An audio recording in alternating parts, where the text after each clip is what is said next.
5 stocks I'm buying March 2024. Oh, no. 1, Sofi stock, one of the best long-term banking and financial technology companies out there.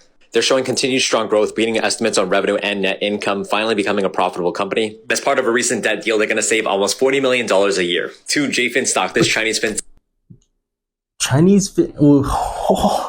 I'm like I'm still on Sofi and he's already like moving on to Chinese fintech. Jeez.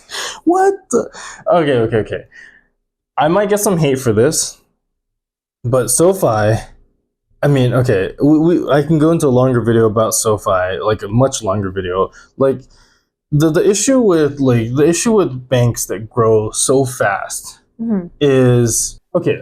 Let's say that you have $10 million, right? I give you 10 mil, and I tell you, loan this out to as many people as you can. Loan the 10 mil out. How long do you think it would take you to loan $10 million?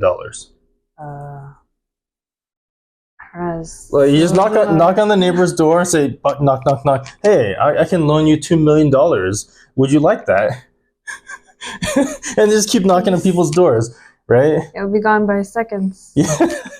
So that's the issue, right? So when it comes to banking, if you are going to, let's say like JP Morgan, they're a huge bank. They don't care about your money. They don't care if you take a loan from them. They don't care if you do or not, right? So they're going to charge you a higher interest rate, right? And that's how Jamie Dimon works. Jamie Dimon is a superstar CEO. He's a CEO that always talks about risk management in banking. That's the most important thing, is risk management. It's not the growth rate. Banking is a very commoditized sector. Money is money. I don't care where you're getting the money from. If it's JP Morgan, SoFi, Wells Fargo, money is money. You get $500 here, $500 here, $500. They're all the same thing. It's $500, right? So it's not like one bank has better $500 than another bank, right? So the growth rate of a bank is not what you should be looking at, right? It's SoFi. It's a fast growth. It's incredibly fast growth rate. But in order for you to achieve a very fast growth rate, which JP Morgan and all the other banks can do, is they can just get more risky. So if JP Morgan, you try to loan $1 million, JP Morgan is going to charge you a higher interest rate, right? And then they're only going to do it to people who are probably more financially solvent, people who aren't going to like bankrupt themselves, right? Whereas if you go to a something like SoFi, which does personal loans are more risky. And if you loan people like personal loans and you charge a lower interest rate, you technically will grow your bank incredibly fast. But you have to get riskier and riskier and riskier. I'm not saying SoFi is a bad investment. What I'm saying is people will keep on touting this growth rate as if it's a positive thing. I think it's a negative thing. It's a very risky investment. So, I mean, there's that. But okay, hold on. This Chinese fintech company is breaking out recently, has a 12% annual. Jesus, he's got a 12% dividend. He's yield chasing on top. Okay, it's a Chinese fintech. Oh my God. Okay. Dividend yield, trades only at a PE ratio of around 1.5.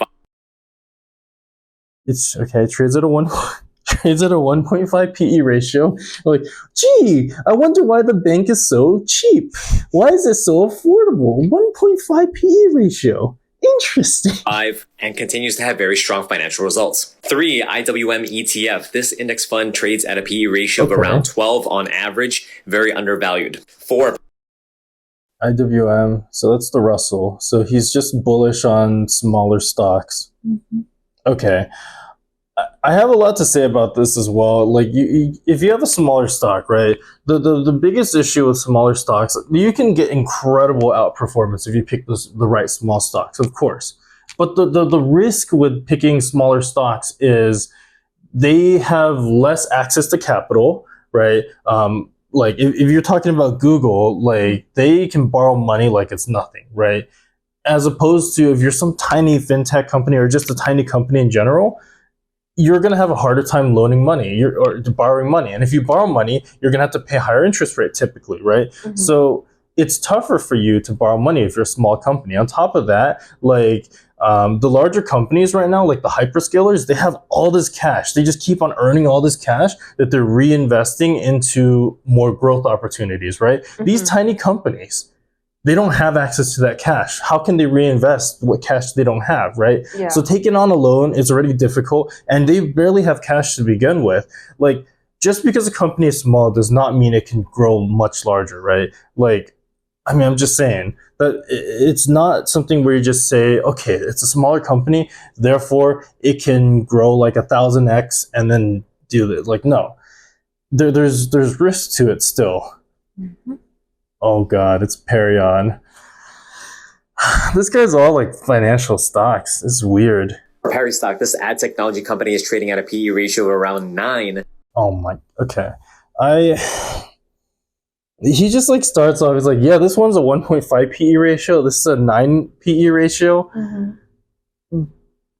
Okay, the biggest issue, I didn't realize the retail investors were into Perion. The biggest issue with Perion is that they have like they have a deal with Microsoft, and that's the only cash that's coming in. Mm. And I don't think the Microsoft deal is going to get renewed.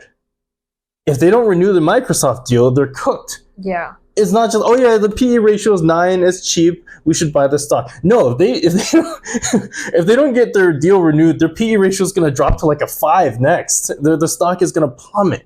Like, you can't just say that and be like, oh, the stock is cheap, we should buy it. Like that, you're going to get destroyed with that type of investing. Historically low valuations here. They have a big partnership with Microsoft Bing, which is going to most likely get renewed at the end of this year. He does mention over $400 million on the balance sheet, okay. Consistent growth, and they're also investing into generative AI. And 5, Alibaba stock. This is also trading at record low valuations. They've approved a gigantic share buyback program. Insiders like Jack Ma are also buying the stock. I'll be starting a public portfolio with 25. So talking about Chinese stocks, because he mentioned that other Chinese fintech and not Alibaba. Mm-hmm. There are a lot of people on YouTube who are very, very excited about Chinese stocks. It has to do with the fact that they're very cheap, and also some of these companies like Alibaba. It looks like an incredible company, right? Mm-hmm. Another one would be like JD.com. That's another incredible company. There's also, what is that one called? Tencent.